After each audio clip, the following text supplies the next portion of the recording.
Hi, I'm Juliette Hohnen. I am in sunny California, and specifically, I am in Santa Monica. There's a dog over there. I'm on the promenade, which I love. Down there is the bike path, which I also love and I do regularly, but this is a great place if you have a dog to walk your dogs. So how is the market in Santa Monica? We're actually, versus last year, post-fires, 50% down in quantity of sales, and prices are down 25%, but they're still up compared to the year before. As far as big sales are concerned, we've only had one sale over 10 million, whereas last year, within the first 3 months, we had actually had 10 sales. But people from the Palisades moved here very quickly, either renting or buying, figuring that they probably weren't going to be able to rebuild their houses within, 5 to 10 years. We're thinking it's going to take that long for the Palisades to get back to where it was.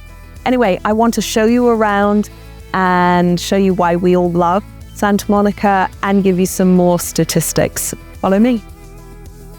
So I'm outside the Georgian Hotel, which is this cute hotel that was built in 1933. It reopened in 2023 and was a place where people like Charlie Chaplin and Clark Gable used to party back in the day.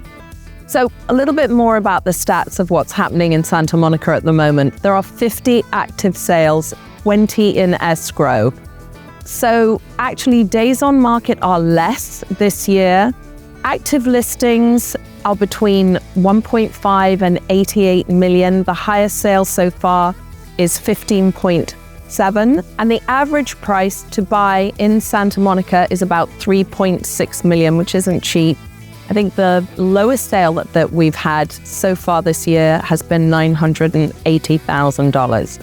Now, apart from single homes, you've also got all these apartments that are on this street, which is Ocean.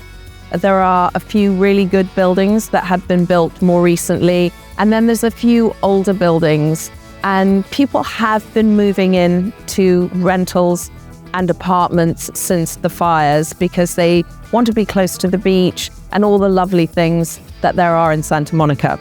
So what are the lovely things you can do in Santa Monica? Well, obviously you can walk to the beach or get to the beach very easily. You've got the bike path. You can go to the pier, of course. There's a Heal the Bay aquarium if you have kids. And there's, at the end of the pier, there's a sort of fun fair type thing with a roller coaster, which is quite fun. You've got clubs like San Vicente Bungalows. You've got Ivy. It's just very nice down here. The air is clear.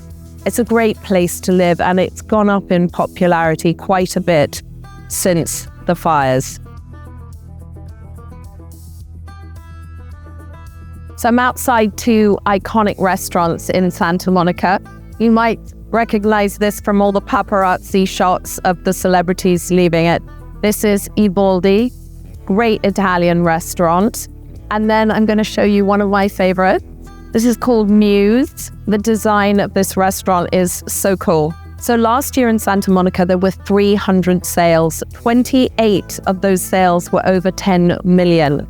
And one of the highest sales was this house on La Mesa, which I'm going to show you in a little bit. So the average days on market last year were 32, so a little bit longer than this year, strangely. And the highest sale was just under 23 million. Not the highest sale in Santa Monica ever, but a good size sale. So also on West Channel, which is a street that leads from PCH, is the Golden Bull, which has got a lively bar scene. More stats about Santa Monica. The average price last year was about 4.8, with the lowest price being around $1 million in Santa Monica. So one of the other reasons to move to Santa Monica are the services. I'm talking about police, fire, and of course schools.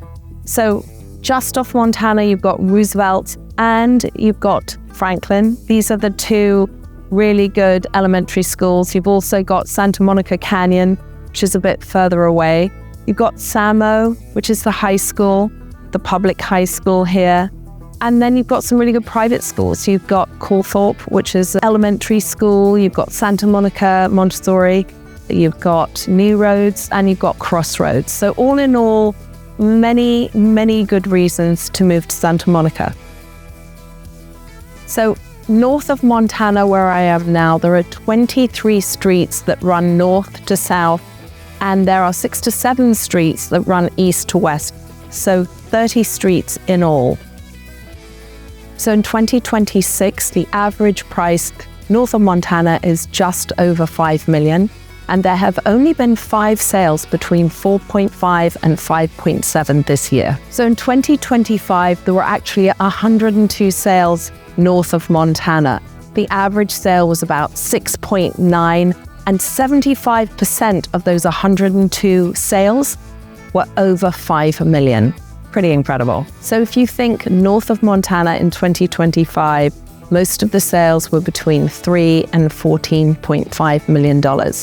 So this is a very high-end area. If you have any interest in learning more about Santa Monica, please call or DM me, Juliette Hohnen, at Douglas Elliman, 323-422-7147. Thank you.